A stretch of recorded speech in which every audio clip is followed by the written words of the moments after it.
इस व्यासपीठ पर विराजमान हमारे सुपुत्र जी को देख करके मुझे आज अपना वह दिन याद आया।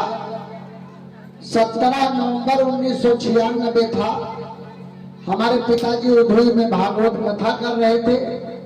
बड़कऊ नाई से संदेशा भिजवाया कि हम सुन रहे हैं कि हमारे पुत्र कथा कहते हैं और बोल दो कि तबीयत खराब है, आज आकर के वो यहाँ की कथा का वाचन करे।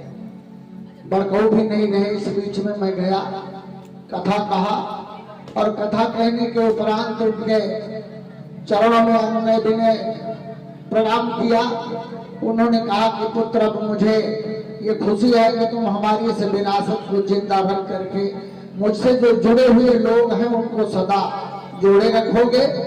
तो ये देख करके दृश्य आज मुझे वही समय याद आ गया।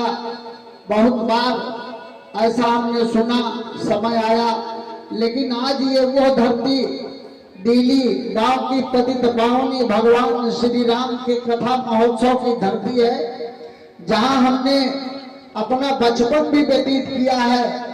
आज इन सब भाइयों के बीच में जहां मैं पंडित बना हूं, यहाँ बचपन व्यतीत किया और उस बचपन का सिरका और चूनी की रोटी आज भी याद है, जो इस संसार से चला गया है।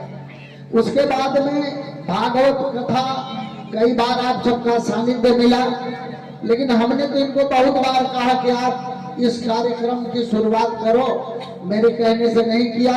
साधुवाद और धन्यवाद देता हूं भाई राजेंद्र जी को और ज्वाला प्रसाद को।